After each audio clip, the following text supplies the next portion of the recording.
Ken Loach out there in Bath. How are you doing, Ken? Very well. Good to see you, Crispin. Now, thank you for coming on, because I was keen to hear about people who've been sent an honour or an invitation to accept an honour, royal honour, but haven't accepted it. Now, I believe you were sent a letter with an honour invitation. What happened? When was this? And could you tell us a bit more about it?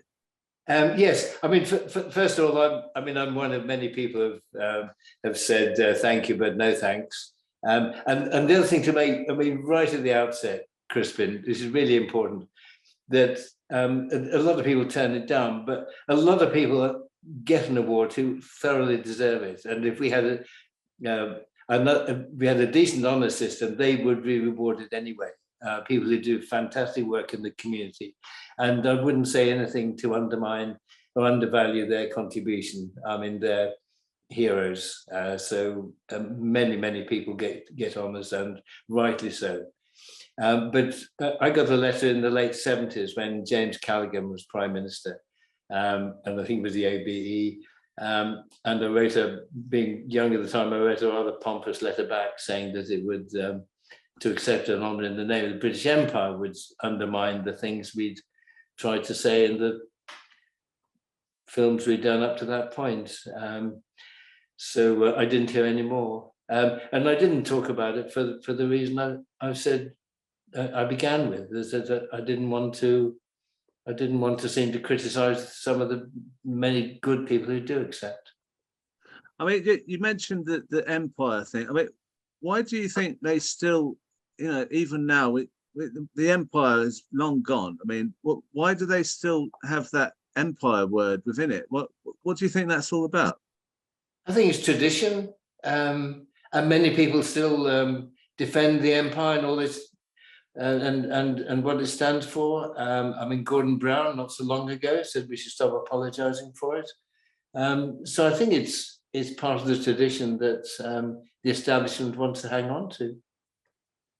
Yeah, and I mean that's kind of, lots of people have turned down the any honours because of that word. But I'm kind of interested as well. You don't seem like the kind of person who'd accept an honour. What did they not know about you then?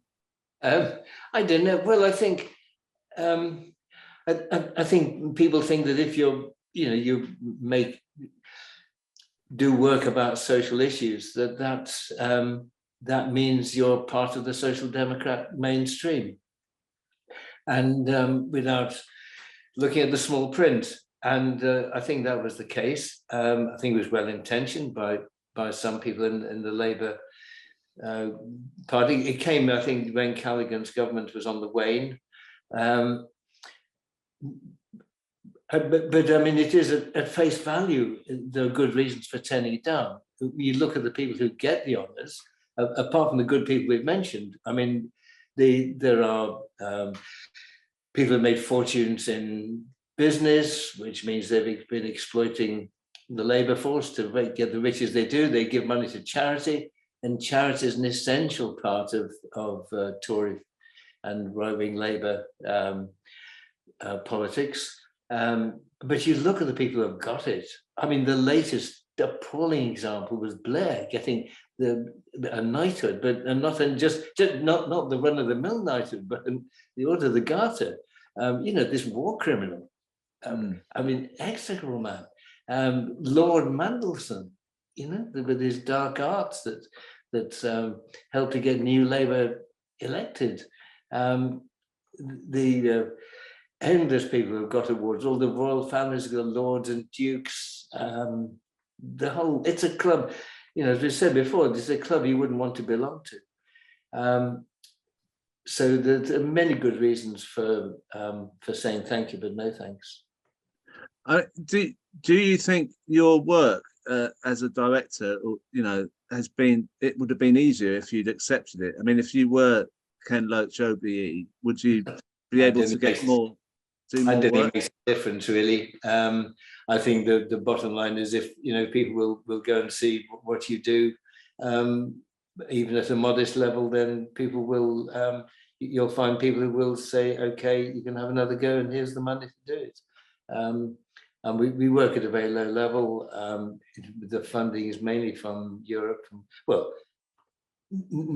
to some extent it comes from Europe, from France particularly. And I don't think that's not an issue for them at all. Right. So you don't think snubbing it is a bad career move then? I don't think it makes any difference, really. Right. I think Benjamin Zephaniah has spoken about this, and I don't think he's diminished by not accepting it. I think he's enhanced. I think I understand, I don't know, but I understand Alan Bennett has turned it down, and well done to him. And I think that there are many others who have, but you're asked not to talk about it, because obviously if it's known that there is a tide who find it's for various reasons unacceptable, then obviously the whole thing loses credibility. And it's important that it stays credible, because it's presented as one of the benign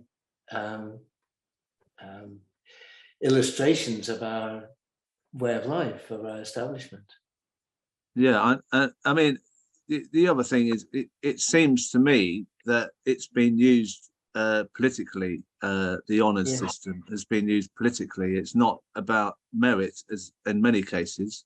I mean, the ones you said at the beginning, possibly it is, but in many other cases, it's used politically. It's politically motivated. It's factional. Is that what you think as well? Yes, I think it's, well, yes, it is factional on the surface. I mean, all the Tory backbenchers who get it, I mean, all the party apparatchiks, I mean, Starmer's got it for just being a high-paid lawyer.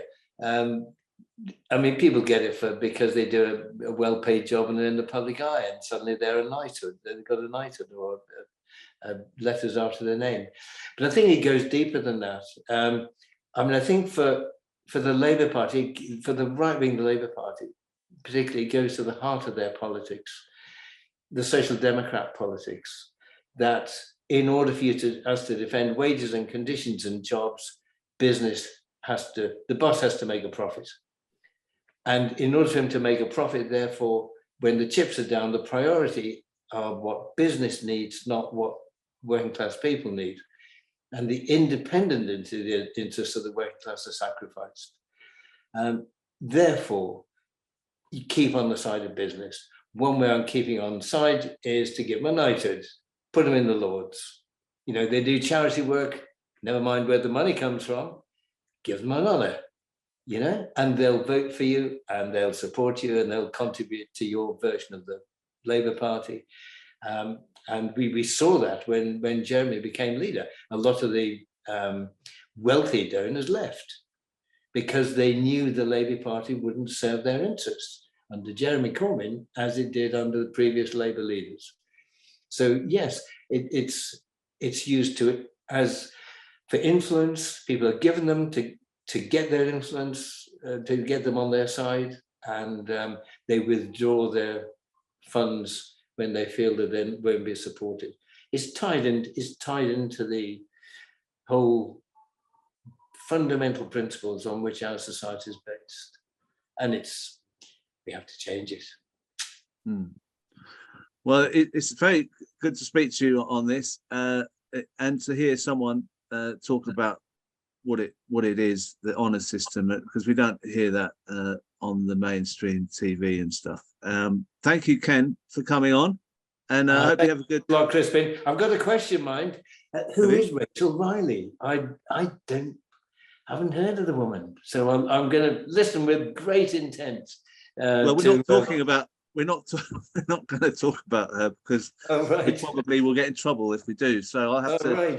You might have to Google it or whatever search engine you use.